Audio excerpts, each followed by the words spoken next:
workshop. Wow, apakasipag. Thank you so much. We love the support. Sinong bagong dating? Hello. Bakit? Char. Joke lang, joke lang.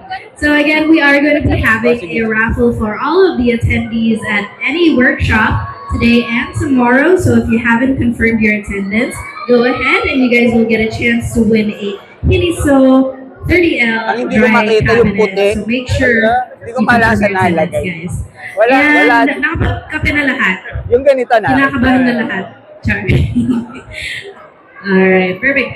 And tomorrow we'll have coffee again, so I hope I see some of your faces again tomorrow. Para perfect attendance tayo. And yeah, we'll go ahead, dive into our last workshop of the day. So I'd like to introduce our next speaker. He is one of our ex-photographers, Sir Ricky Ladia. Round of applause, guys. Ang mga naman palak pa. Parang nagbayad kayo. Okay. Magandang gabi po. Good evening. Bukas ka? Ngayon? Kanina. Okay. Okay, para daw maiba naman, bulaklak naman tayo. Bata pa ako, mahilig na ako sa bulaklak. Lahat ng klase ng bulaklak. Ba't nga natawa? Okay, this is,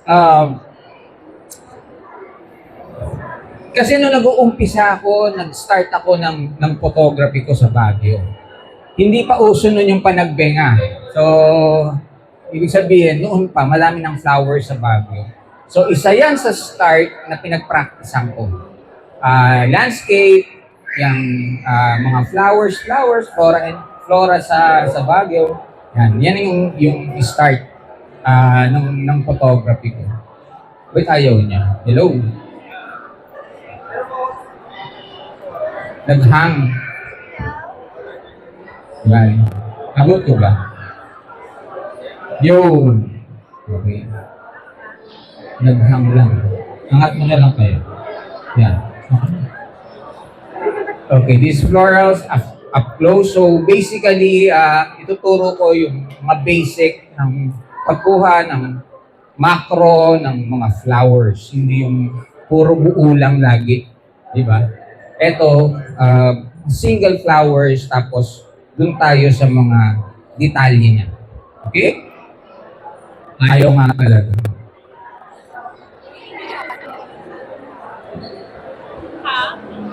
Hindi yung clicker siya. Naglolo ko yung clicker. Kanina natin.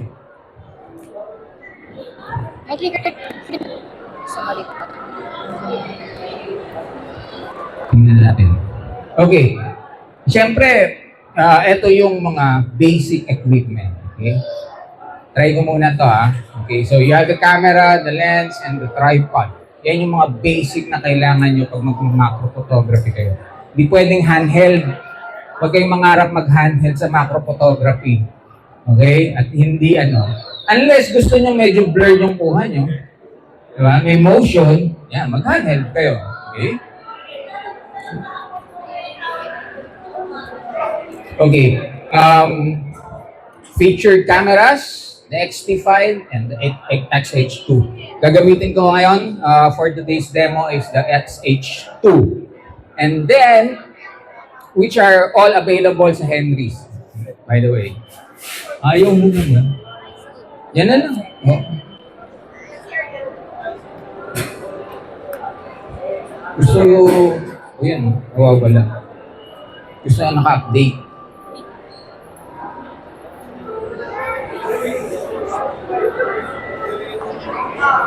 Nawala siya. Yun. Okay. So, camera, ito yung featured camera, and then the featured lenses. Siyempre, ang featured lenses natin, ayaw. Lipat na lang. So, first is the 60mm macro, and then you have the 8. Ito yung unang nilabas nila. The 60mm macro. And then, naglabas sila ng pangmayaman na macro. kasi medyo mahal siya. So, the 80mm macro. Okay? But,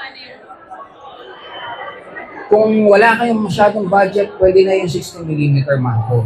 Pero, since meron na sila ng mga high, nasa tele side, okay? Naglabas sila ng medyo wide ng konti, which is the 30mm macro. Ano pagkakaiba ng macro lenses dun sa ibang klase ng lenses? Unang-una, walang distortion ang macro lenses. Okay? So, yung straight line mo is straight line. Ganun siya. Okay? And, kahit hindi mo siya kabitan ng mga sinasabi na close-up lens, extender, makakalapit ka. Kahit saan tangkal, kaya mong lumapit. Okay? Minsan nga, pwede mong, minsan, less than one, isang tangkal kaya mong lumapit. So, these are the capable macros. Okay? Most of the time, ginagamit ko the 80mm macro. Pero, ang difference niya is medyo compressed. Okay? So, ibig sabihin, pag compressed siya, mas maliit yung depth of field mo. So, pag lumapit ka, mas lumiliit yung depth of field mo. Kaya sa macro, mas kailangan mo ng depth of field. Kasi, kung hindi, yung buti lang mismo yung nakafocus. Okay? Now, bakit preferred ko yung mga crop body pag nagmamacro ako? Meron gumagamit naman ako ng GFX, which is the medium format. Now, the difference between the two, the GFX and the crop body, mas malaki ang depth of field ng crop body kesa sa medium format na mas malaki ang... Pero, quality-wise, syempre, mas maganda ang quality ng ng mga GFX, di ba? Ng medium format. Pero ang hinahabol natin dito is yung depth of field. Okay? As much as possible, ayaw natin ng maraming kuha. Tapos, mamaya, kasama rin naman sa lecture natin na mag-focus stacking pa. Okay? Para lang makuha mo yung depth of field na gusto mo. Okay? So, these are the 3 capable lenses, all available sa Henry's. Okay? So next, hindi na ito hawakan, syempre. Okay, next is your tripod and your lighting. Okay? So, isa sa yan is, mahirap hawakan, lalo na kung kailangan mong isang part lang ng, kailangan mong ito lang. Yun lang, yung gitna lang. Okay? Pag hawak-hawak mo yan at gumagalaw ka, by the time na i-shot mo siya, hindi na siya nakafocus. Naiba ka na ng focus. Kaya pag sa macro photography ng flowers, dapat parehong hindi gumagalaw. Hindi gumagalaw yung subject mo at hindi gumagalaw yung camera mo. Okay? Pirmis siya. Okay? Ngayon, kung nag-uumpisa ka pa lang, huwag ka masyadong malapit.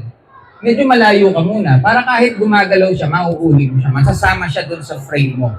And, mas malayo ka, mas malaki pa rin ang depth of field. Okay? Yan yun di ba? So, babalik tayo dun sa sa sinasabi nating medium format tsaka crop sensor. Okay? Dahil nga maliit yung sensor mo, ang tendency mo is lumayo para makuha yung angulo. Okay? Yung framing mo. Kung malaki yung sensor mo, ang tendency nun is lumapit ka. Kasi malaki yung sensor mo para makuha mo yung same framing. Okay? Pag lumalapit ka, lumiliit ang depth of field. Pag lumalayo ka, mas lumalaki ang depth of field. Okay? Parang ayaw nyo nandun ako. Okay, next. Hindi pa pala, may lighting pa pala tayo. Anyway, sa lighting naman, pwede namang araw, pero mas kontrolado nyo pag meron kayong either LED light or may flash kayong ginagamit. Okay? Mamaya, i-demo ko sa inyo kung ano yung mga pwedeng gawin. Although, ang demo natin ngayon, para mas nakikita nyo is, we will be using a LED light. Okay? So, first, your ISO. Okay? Anong ISO ang maganda? Di ba kailangan natin ng kailangan natin ng higher shutter speed and bigger, di ba? Aperture. Diba? Hindi bigger na opening, bigger number. So, ibig sabihin, naka-close tayo. Okay? So, paano natin magagawa yon kung naka 100 tayo? Siyempre, hindi. So, ang suggested na aperture for this is around 400 to 800. Huwag ka yung mag-alala sa noise. At that level, hindi pa ganun ka lala ang noise. Because you are using yung modern technology na ngayon, modern processor ng, lalo na sa Fujifilm, hindi na ganun ka noisy. Okay? So, after your ISO, comes your aperture. Uy, sumobra. Atras tayo. Ulit. Play.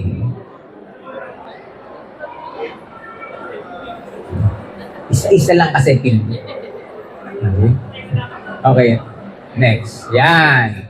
Aperture. So, sabi ko nga, di ba?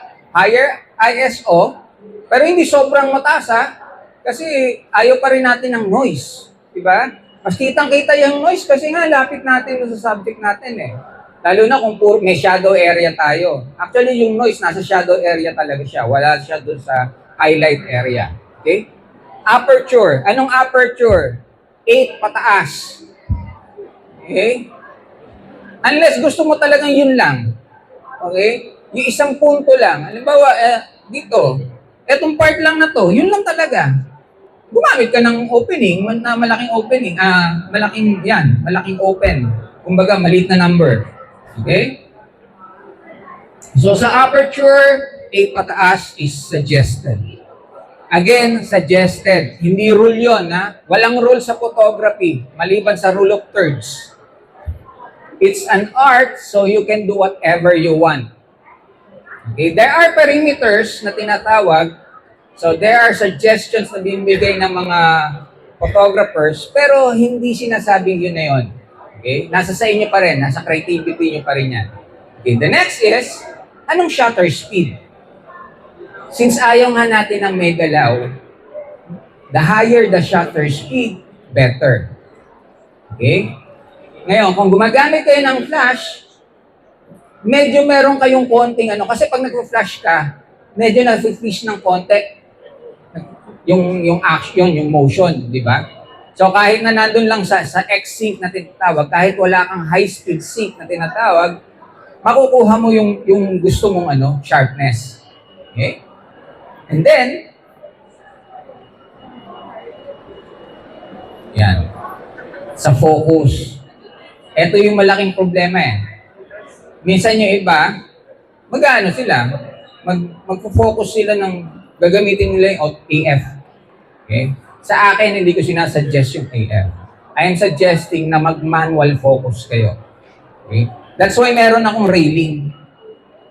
Okay? Pag na-focus ko na, sa railing na ako magfo-focus pa fine-tune.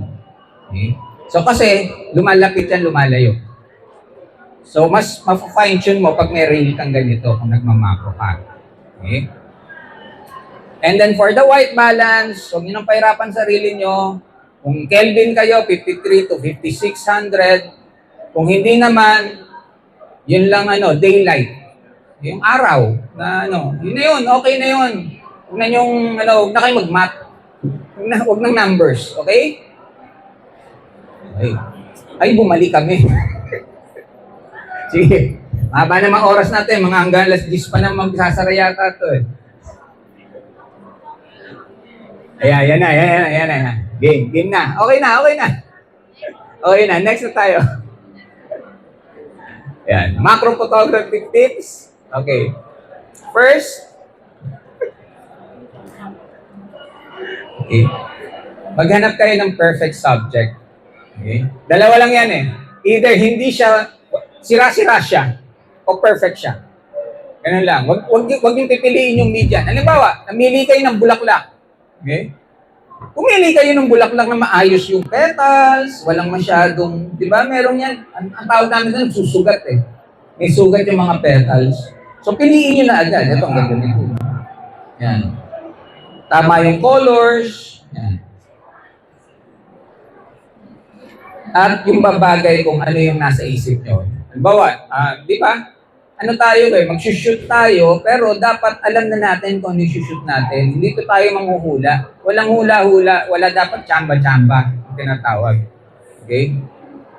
Dapat pag mag-shoot ka, alam mo kung anong gusto mong lumabas. Hindi yung pag nakapag-shot ka, tsaka mo sasabihin, ay, po-photoshop ko to ng ganito. Hindi, dapat alam mo na kagad beforehand. Nalilesen yung trabaho pag ganun. Okay? So, next is, kung control mo yung environment, pwede kang mamili ng backdrop. Ano yung mga background na pwede? Anything na hindi kakain ng attention dun sa main subject mo. Alam mo ako, ito yung main subject mo, ang gagawin ko dyan, either lalagyan ko ng black sa likod, or ilalayo ko siya dito para magbuboke yung background ko.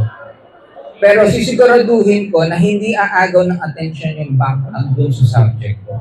So, ang focus mo pa rin kung ano yung main subject mo. Dapat lahat ng litrato nyo may focal point. Diba? Merong talagang titignan agad yung tao. Hindi yung kung saan-saan titingin tao sa buong litrato. Dapat may focal point. Okay? Kailangan yon. Kahit anong kuha, hindi lang to sa macro. Kahit anong litrato, dapat may focal point. Okay. Ay, nawala. Bumibitaw. Okay. Ito, isa sa pinakamahalaga. Pasensya. Kailangan po ng tiyaga pag nagmamakro kayo. Hindi po pwede yan yung nagmamadali ka. Okay? Madali kang mainis. Kasi wala kang matatapos pag madali kang mainis. Kasi yun sa focusing pa lang, magtatagal ka na. Iilawan mo pa. May naiisip ka pa kung ano-anong gagawin. So, kailangan mapasensya ka talaga. Kailangan ng tiyaga. Kumbaga. The next, mobra ka na naman. Atras. Ayan. Tama. Study your lighting. Okay? You can play with shadows, pwede namang soft, pwede namang medyo, ano tawag natin doon? Yung naghahalo yung soft tsaka yung sharpness, yung ganon. Yung parang may halo. Pwede rin ganon. Okay? So, depende sa inyo. Depende sa creativity nyo. Laro-laruin nyo. Lahat ng nasa photography, it takes practice para mag-perfect. Okay? Or para maganda yung lumabas. Kailangan talaga ng practice. Hindi po pwede yan, kaya ko na yan. Hindi pwedeng ganon. Kahit kami, pag matagal kami hindi nag-shoot, magpa-practice kami. Kasi mawawala yun eh. Dapat practice ka lang ng practice. And then next is be creative. Okay? Hindi, wag mong anuhin yung sarili mo, ikahon yung sarili mo. Go out of the box. Isip ka na ibang pwedeng gawin. Maraming klase. Mamaya siguro makakagawa tayo ng 2 hanggang 3 klase ng macro photography na magkakaiba. Okay? And then sa point of view, doon pumapasok, ano ba yung gagamitin kong lente? Okay? Eto, kayang gawin to ng 30. Kasi, medyo wide siya, di ba? Pero eto, kaya itong gawin ng 30, pero medyo lalabas pa ng konti. Okay? So dito, 60 or 80. Dito, 30. So isipin mo, ano bang gusto mong i-macro? Ano bang gusto mong type ng macro? Okay? So doon ka magbabase, ano ba yung bibilin kong lente muna? Ibig sabihin, may kasunod. Ganun lang naman yan eh. Di ba? Okay. Kailan kayo mag-a-upgrade? Pag sa tingin nyo, Pag sa tingin nyo, mas magaling na kayo dun sa lens. Kulang na yung lens para sa inyo. That's the time na mag-upgrade. Kasi hindi mo na makukuha kung ano yung naiisip mo. That's my. Hindi mo na nakukuha kung ano yung nasa isip mo na kayang gawin ng lens. Kumbaga, mas advanced na yung utak mo kaysa dun sa lente mo. So, time to upgrade. Pero kailangan kumita muna. Okay? Huwag kayong bibili na galing na naman sa bulsa ng iba. Bulsa ng nanay ko. Kailangan manggagaling dun sa inipon nyo. Okay? Lalo na kung nag-negosyo naman kayo, di ba? Photography naman yung business nyo. Okay? Doon nyo kunin. Okay? Huwag hini. Okay?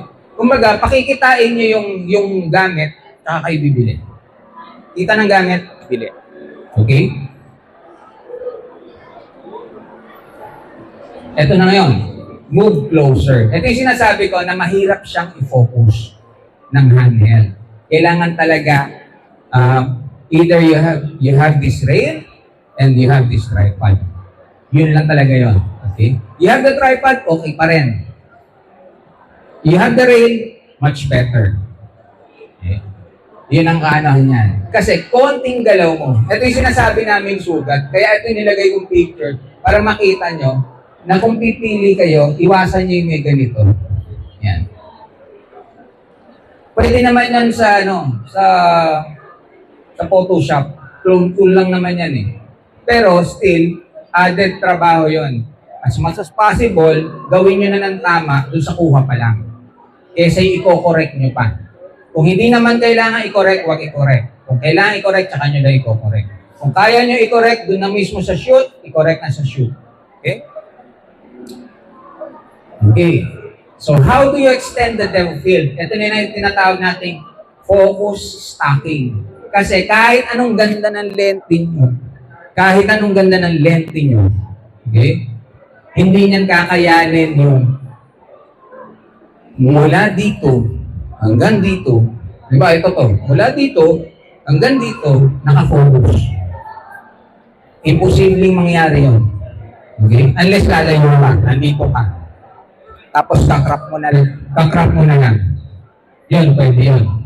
Pero kung lalapit ka sa kanya, para yan lang ang unan mo, tapos gusto mo focus to tsaka hanggang doon, kahit naka F22 ka, hindi mangyayari yun. So doon pumapasok yung tinatawag nating focus stacking.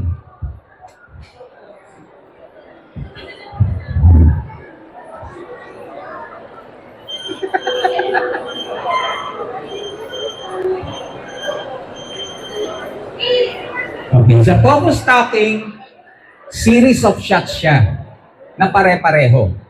Okay? So pare-pareho lahat yan. Ano pinagkaiba lang nila?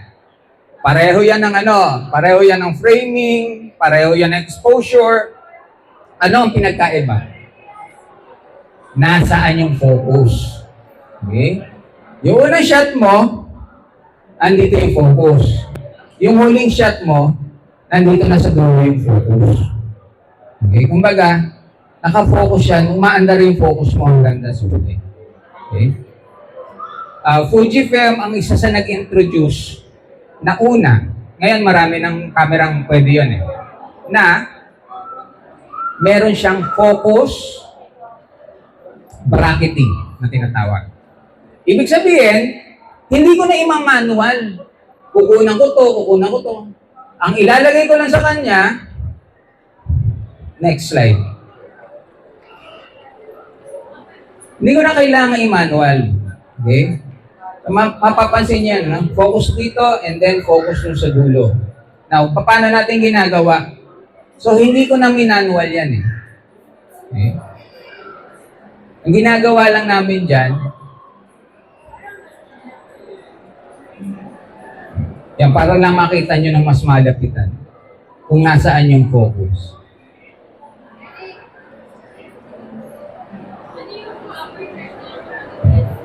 So, yan. Okay? So, meron tayong bracket. So, bracket setting natin, i-focus. So, sa setting mo, focus bracket, ilalagay mo kung ilang frames. So, naka-tripod ka naman. Hindi gumagalaw ang subject mo, hindi gumagalaw yung camera mo. Okay? So, ilang step? 8 shots. Ilang step ba? So, ilalagay mo na yan. Interval of ilang seconds. So, ang i-input mo lang sa kanya, saan yung umpisa ng focus. Halimbawa, dito yung umpisa ng focus. Saan yung end ng focus? Yung camera na yung magde-determine ngayon kung gaano kalalayo yung focus na gagawin niya. Mas marami, mas okay. Mas marami, mas okay. Kasi, mas maraming na-focus na ano to, layer, kumbaga, ng focusing. Okay? So, after nun, halimbawa, nakapag-shot ka na. Halimbawa, 6 shots. Ito, 6 shots. Okay? Ang gagawin mo na ngayon dyan, i-correct mo muna lahat. Then afterwards, ito sa Lightroom ginawa to eh. Okay? Pwede naman i-play. Naka-play ba yan? Yan. Yan. Ayaw mag-play? Okay? Forward mo na lang. Okay? Okay. So, ito yung ano niyan. Ito yung workflow, kumbaga. So, after mag-shoot ka, dalhin mo sa Lightroom, i-correct mo lahat, and then you go to Edit In. Okay? So, i-edit mo siya i-open mo siya as layers in Photoshop. Kumbaga, papasok tong 6 na to sa loob ng Photoshop as layers. Okay? So, layers siya lahat. And then, pag nandun na siya sa loob ng Photoshop, i-select nyo lahat, i-align nyo muna. Kasi may galaw yan eh. Kahit pa paano may galaw yan. So, a-align mo muna siya. After alignment, tsaka mo lang siya i-blend. Okay? So, sa blending. Okay. Okay. So, sa blending niya, siselect nyo is stock images. I-stock niya ngayon yung image nyo. So, hindi na kayo magpapakahirap na magmamask-mask pa kung alin yung nakafocus. Lahat pwede na sa software. Okay? So, ang ginamit kong software is Lightroom and then Photoshop.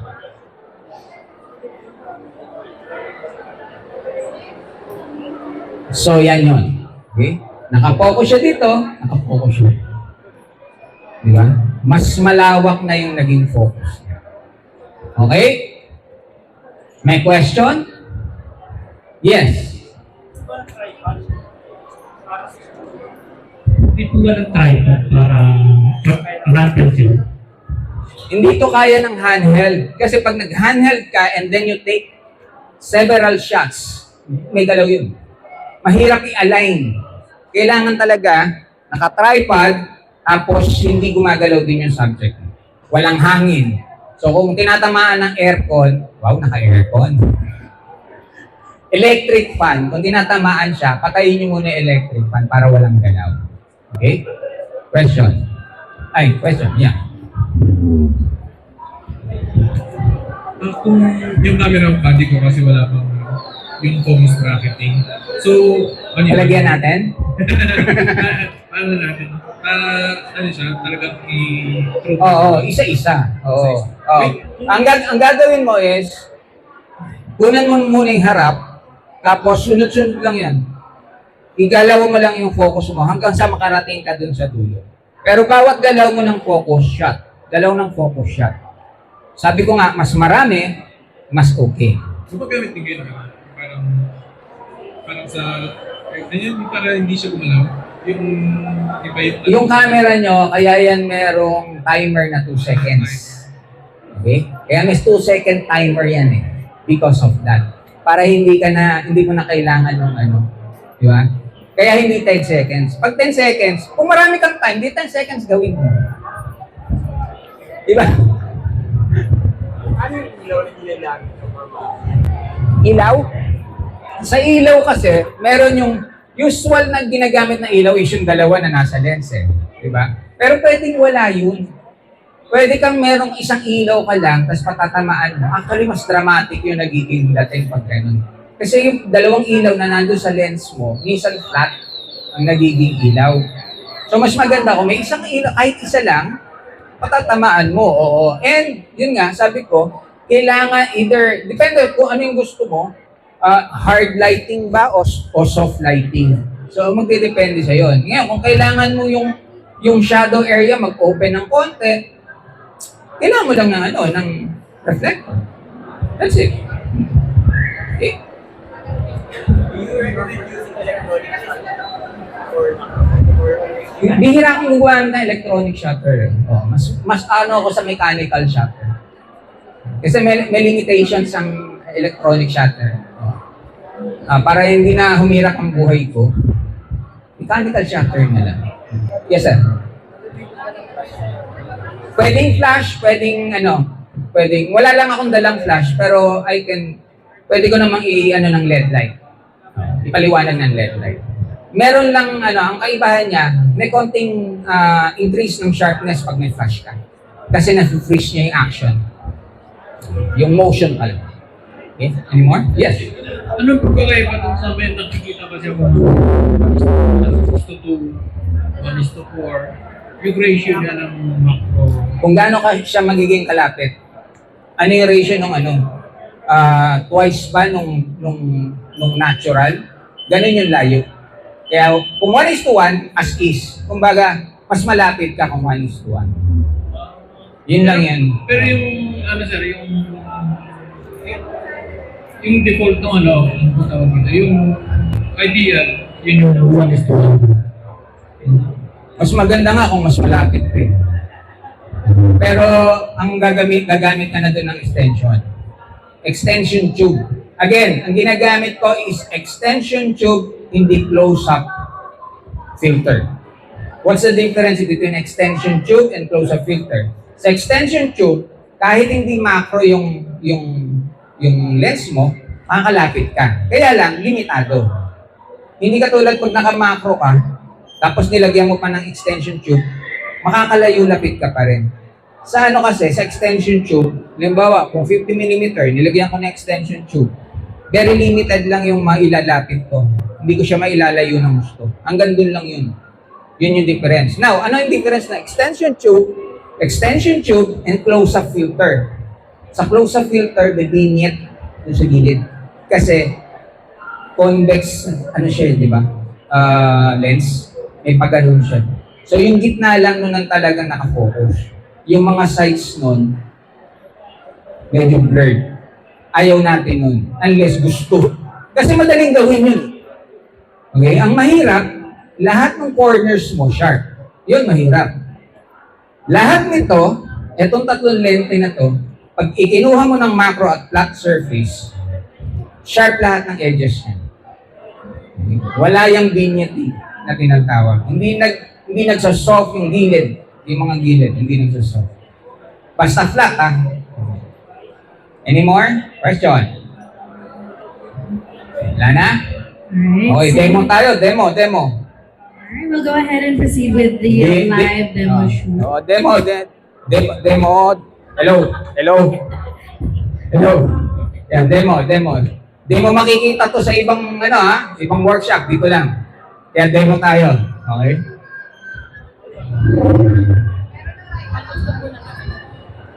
Madali lang naman to eh.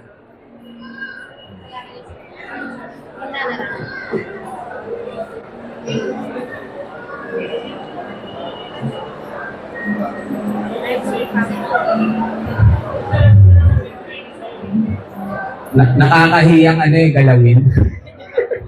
Ganda ng pagkakaayos. So, mamimili na lang ako kung alin dito yung kukunan ko. Okay?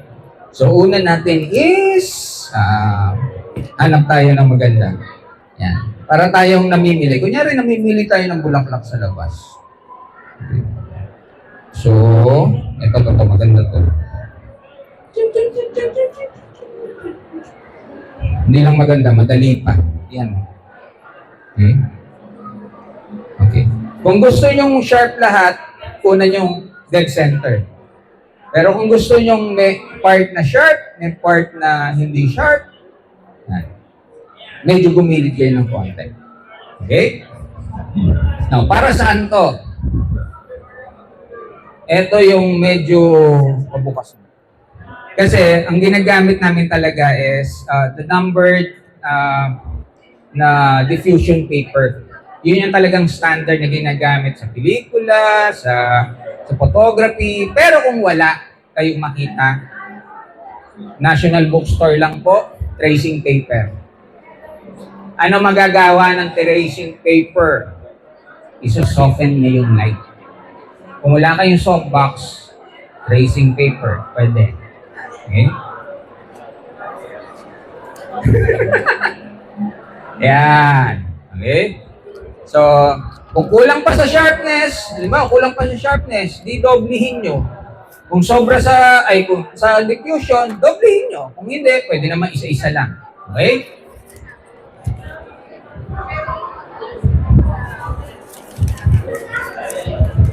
Ano muna natin. Tatanggalin muna natin sa kanyang pagkakalukot. Dapat pala pinagawa ko na kanina.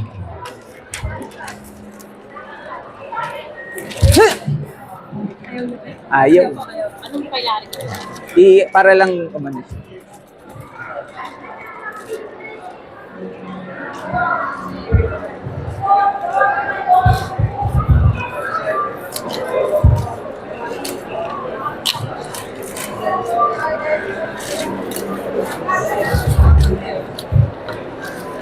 Dalawang kamay kailangan. Ano ang difference ng H2 sa T5? Okay. Sa H2, digital dials. Wala yung dial na ano. Okay? Digital lahat siya.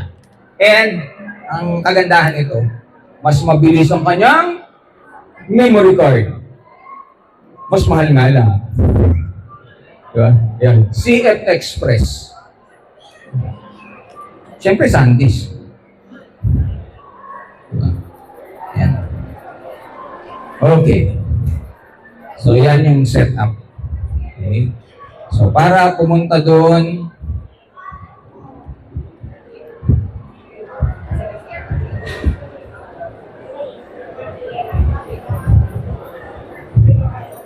ito yung okay. Again, para lang makita natin, so white, kailangan ba natin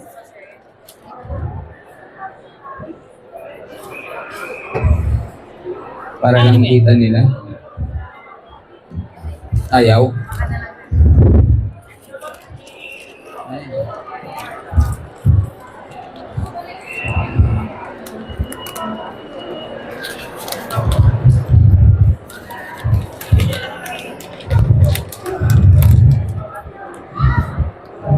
Saan ba siya? Dito.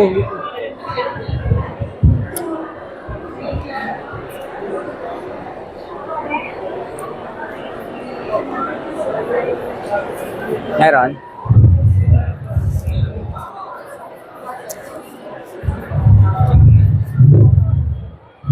Sino may dalang camera? Punta kayo sa workshop, wala kayong dalang camera. Okay, pwede kayo. After ko naman wala nang susunod. So may time tayo. So pwede ko kayong i-guide kung gusto nyong magkuha. Okay, you can use my setup. Camera nyo nga lang. Diba? Pero pwede lente ng Fuji. Kung gusto nyo, parisibuhan nyo na rin.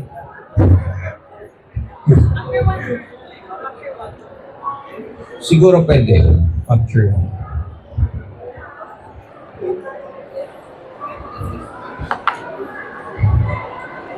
Okay, dito muna tayo.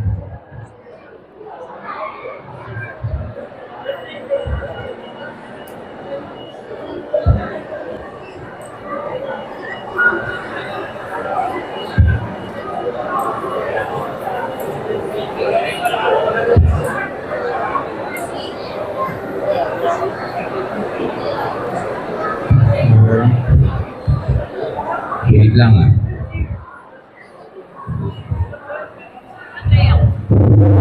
No signal. No signal. Baka hindi nakaano to. Naka-on naman. Wala eh. Direkta sa TV.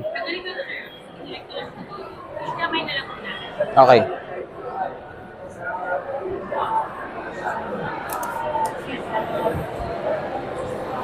Yung mahaba. Mahabang HDMI.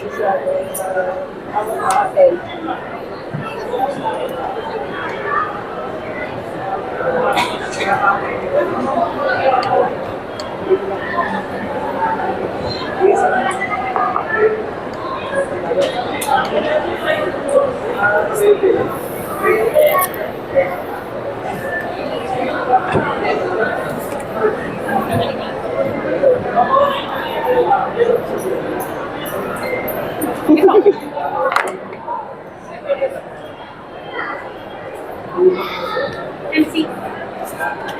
Make up. Akin eh. I-kalilan mo. Sabi mo. Chip, hawakan mo muna. Hawak lang. Yan.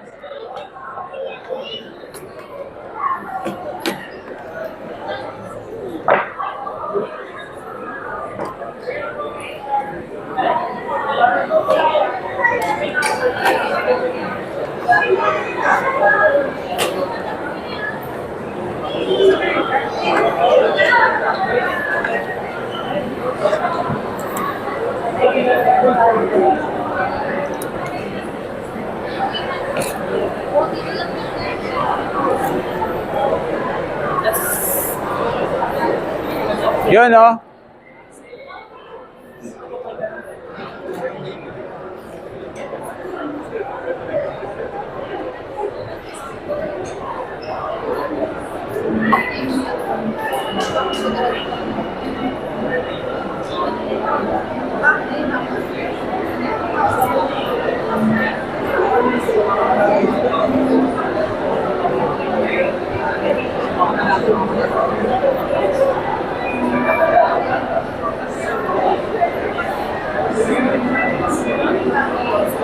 Paano yung manual focus?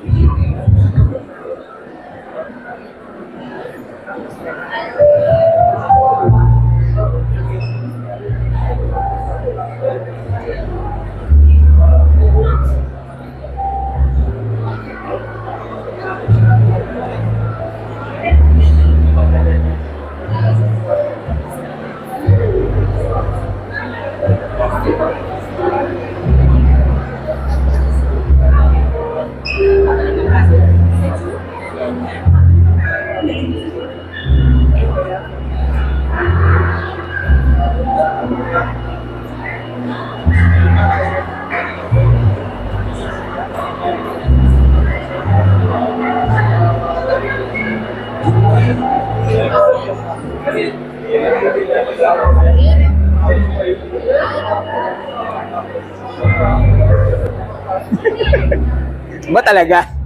Hello? Okay. So, pakikita ko sa inyo nagagawa ng focusing ray. Yan. Yan. So, kahit hindi ko galawin yung focus niya, naglalak lang ako ng focus, dito na ako magpo-focus. So, I'm using the 30mm. Okay? So, makikita niyo walang masyadong distortion sa gilid niya. Okay. Yan.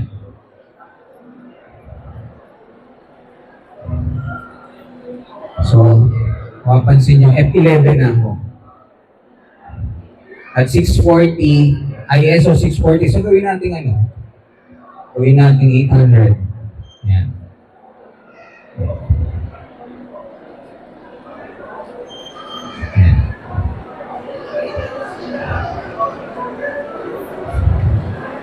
So, para and then, ilalak nyo na lang. Diba, ito na yung photos nyo. Mailalak na yung readings. Okay? So, pag ito, kinuha ko, syempre, under. Diba? Okay? Kaya sabi ko sa inyo, ay, walang play. Wait na wala. Ayaw niya mag-play. Ayun. Matagal. Pinaprocess pa niya. Yun. Ay, hindi, nakaroko. Dali gagawa tayo ng Gagawa tayo ng extra. Yan. Yan yung pinakamaganda na gawin nyo, lalo na pag tapos na i-shoot nyo, format. Yung hindi nyo pa naililipat.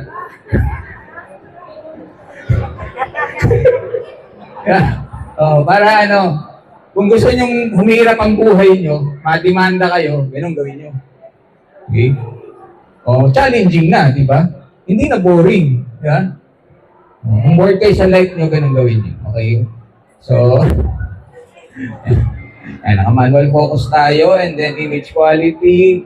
Lagi ako uncompressed, raw, mag-plus tayo, mag-fine. Yan. Para mabilis siguro. Siguro naman to mabilis na siyang yan. Ay, mabagal pa rin. Masyadong mahaba. Haba eh. Mahaba. Oo, nagta-travel pa siya. Okay. So, mapapansin nyo, since naka-F11 tayo, medyo malaki-laki yung depth of field natin. Anong problema natin? Ilaw. So, mag-i-introduce tayo ng ilaw. Pahingi po ng saksakan. Yan. Sasaksak lang yun. Diyan na lang, baba na lang. Yan na lang, yan. Kasya ba? Kaya ba? Kaya? Pwede ka naman ano. Ready tayo ngayon ah. Kaya? Yan. Ganun mo rin.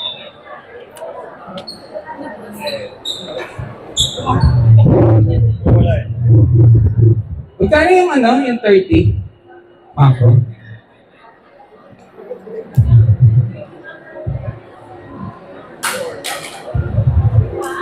Ilan daw? Magkano? 3899. Oh, mura lang. Hindi pa umabot ng 50. Magkano yung 80? Oh, kita nyo? Laki ng half the price, di ba? Oh. Oh, discounted na. O, alam nang gagawin ha, after this. 33 na lang pala siya. Alin ang 33? Yung Ito.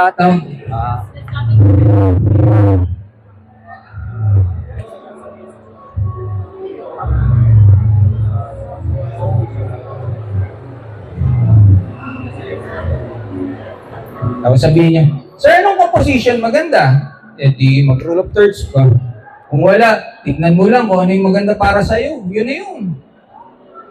Sabi nga sa inyo, huwag niyo pinahirapan sarili niyo. Photography is photography. Pag pindot nyo, litrato pa rin yun. Di ba? Pag sinabi nilang pangit, sabi niya, nasa tumitingin yun. Yeah. Okay? Oh, wait. Lalagyan naman natin ngayon ng ilaw. So, pag nag-iilaw ako, hindi ko iniilawan siya ng flat na ilaw. Inaanggulo ko yung ilaw ko.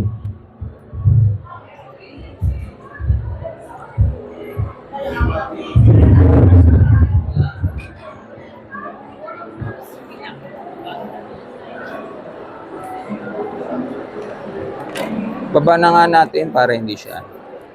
Mahaba pa yan. Okay, on.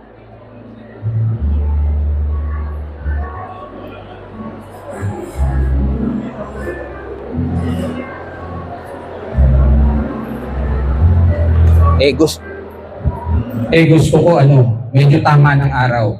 So hard light ka, di ba? Tama ng araw eh. So tingnan natin. Pag tingnan natin. Play.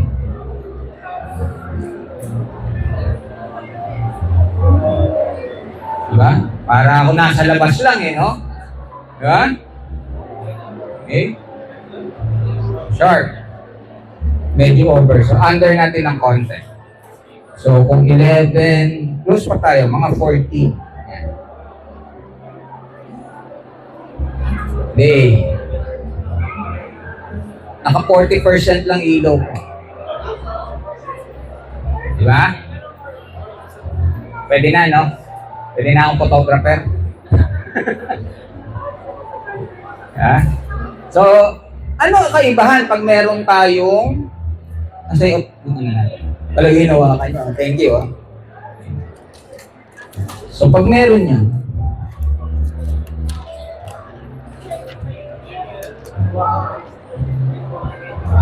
lalagay mo lang.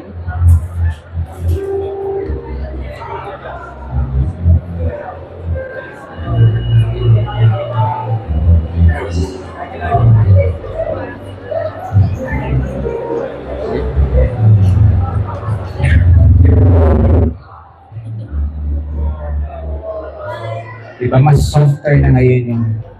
Kung gusto mo pa mag-soft, mas soft, ako okay na ako dyan. Pero kung gusto pa mas soft, magdagdag ka lang ng diffusion paper. Okay? So, ang difference niya, see? Then yung lines. Okay, dito mas softer yung lines. Diba? Ayos ba? Now, makulit ako. Ayoko nung ganyan lang. Okay? So, gusto ko meron siyang konting ek-ek. So, bababa ko siya. Again, nasa line 16. So, bababa ko yung ISO ko ng 400. Uy, 400 lang. Yan. Okay, 400, tapos F16, bababa natin. Para ano, ito yung sinasabi ko sa inyo, kung maglaro kayo, huwag yung laging yun lang. Okay, 200 siguro, medyo okay na siya.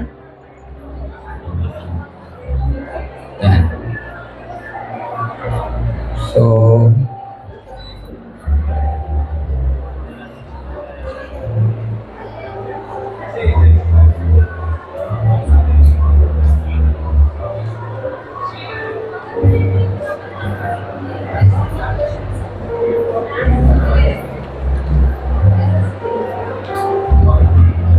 bigyan natin motion. Okay? Now, kung may flash kayo, pwede i-combination nyo para mas meron kayong yung sharpness makuha nyo. So, mag-freeze yung action dito and then magkakaroon siya ng movement. Magkakaroon siya ng diba? Okay? Now, kung gusto nyo naman, halimbawa, gusto nyo, eto lang, yung part na to. Okay? May times na maganda na yung lines lang yung kukunin nyo. Okay? So, itong part na to, maganda yung lines. At dito rin, maganda yung lines. Again, kung available light yan, so hahanap lang kayo ng angulo. Kasi, di ba, kung wala kayong ilaw, magdidepende kayo sa araw. So, kung nasaan yung araw, yun yung hahanapan nyo ng angulo. Hindi nyo naman magagalaw yung araw, di ba? Mahirap. Huh? Pag yun na yung tama na yun, di ba? Tapos kailangan mabilis ka pa since nasa equator tayo, ang bilis ng galaw ng araw. So, di ba, nakita mo yan, mga 5 minutes from now, iba na yan. Di ba? Ganun yun eh. Kaya ngayon, sinisimulate natin. So, pag ganyan naman nakita mo, hanapan naman natin.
Again, nawawala.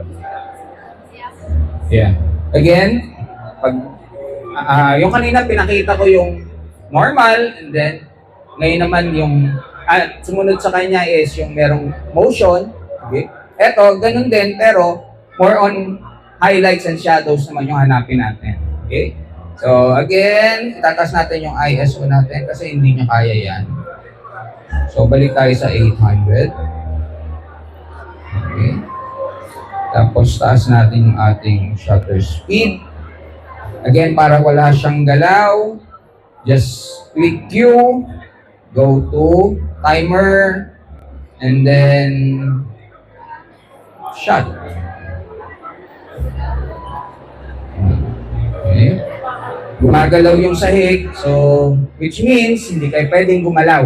Okay? Hindi lang yung camera, kayo rin. Okay? Baka dahil sa tuwa nyo, nagsasayaw kayo habang nagsashot, di ba? Okay?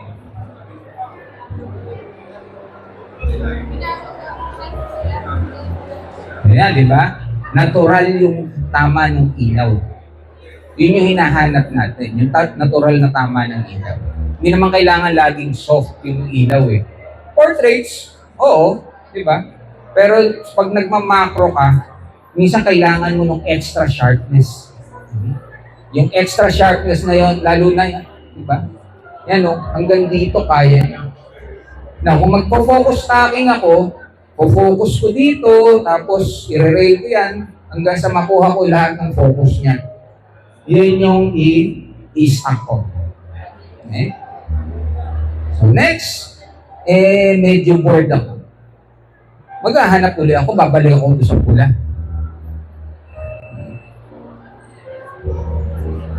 Balik tayo sa pula.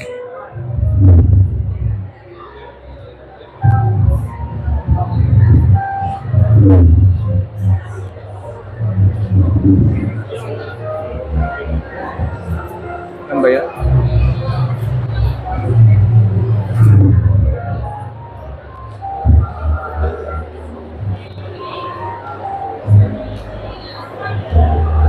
Tama, no?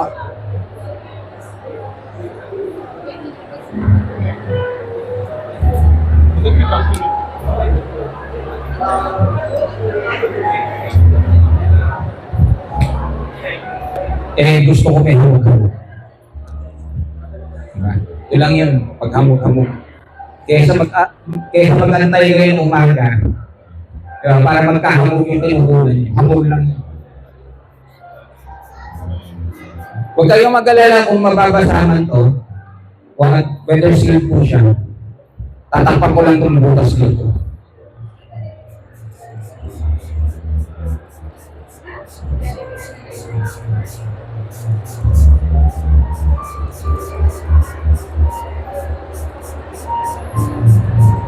Sabi sa inyo, tiyaga lang yan.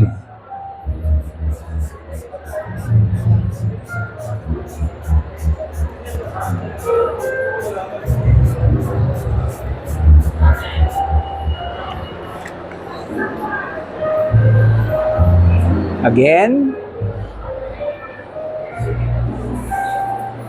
Railings. Mamatod.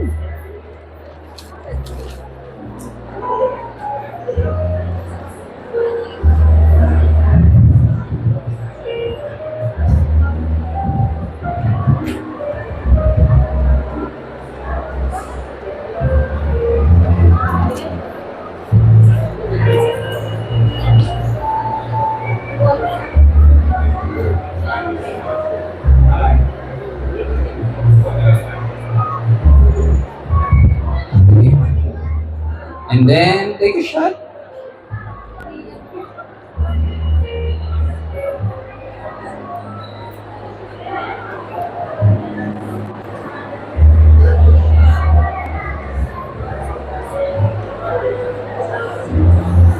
Diba? Pwede na, no? Yan. Kung gusto mo yan, mas malalaki yung butil, okay, may ginagamit kami para dun sa beverage photography. So pinag-ahalo lang namin yung 50% ng glycerin liquid available sa mercury drug. Okay, maliit na bote lang yun. And then 50% water. Tapos paghaluin niyo lang siya. Okay? Yun yung magandang magandang pang-mist. Okay, yung mga pawis-pawis ng bote, okay, pawis-pawis dyan. So mas buo-buo siya. Okay, yes.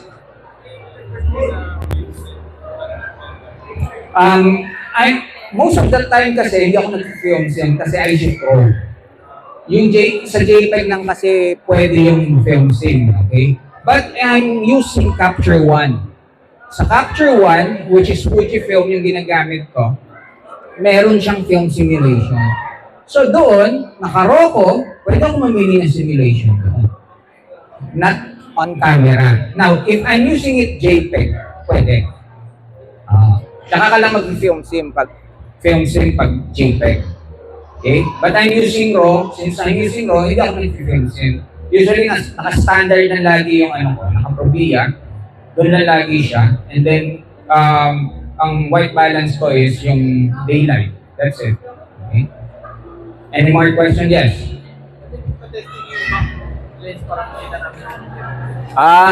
Gusto nila yung mas mahal. Test natin yung 80mm.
Patalastas pa eh, no?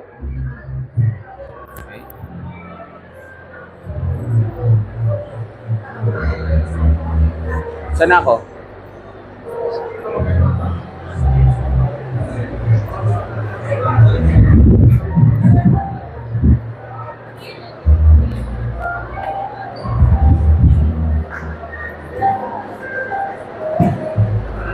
Uy, ayaw gumalaw.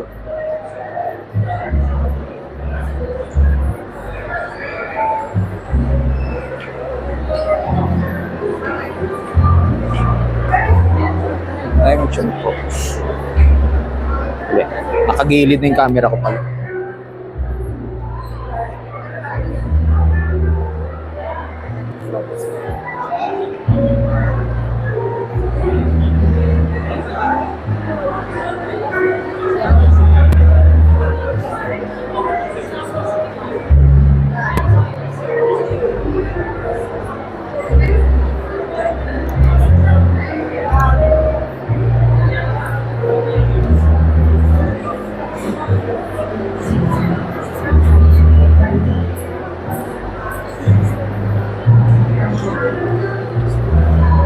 Hanapin muna natin focus.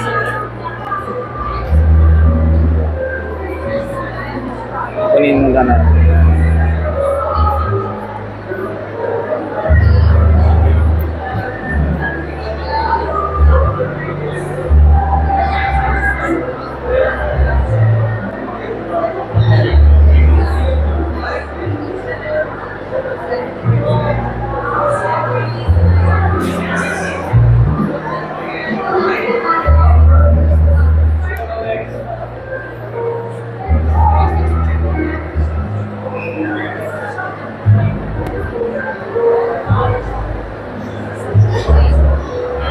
Uy, may langaw. Ayun.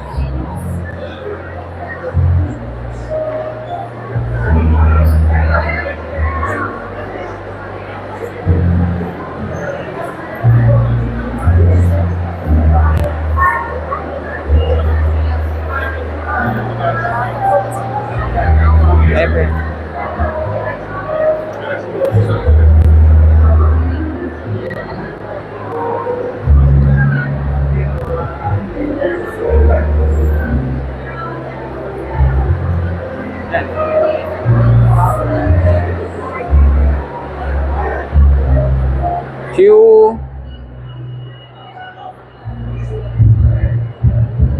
Okay. Yung 30 mo kasi, kailangan mo lumapit para makuha mo yung ganito. Diba? Kasi 30 siya, white siya. Okay. Ito, hindi mo kailangan lumapit. Kaya mapapansin nyo, mas malayo siya. So, at almost the same, yung distance niya mas malayo kasi 80 mm siya. Okay. So, tingnan natin yung shot.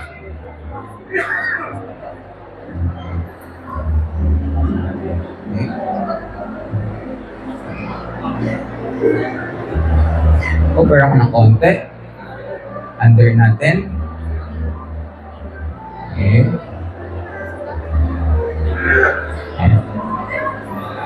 Again. Pero malakad.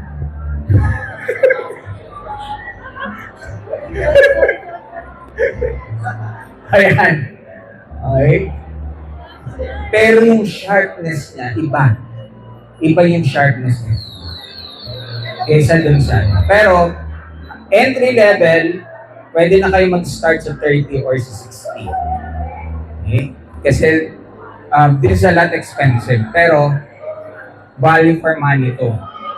Okay? Bakit meron ako nito? Kasi I'm shooting food, I'm shooting product, and this is a 3-in-1 lens. Pwede ko siyang gamitin sa portrait. Kasi maganda bokeh niya.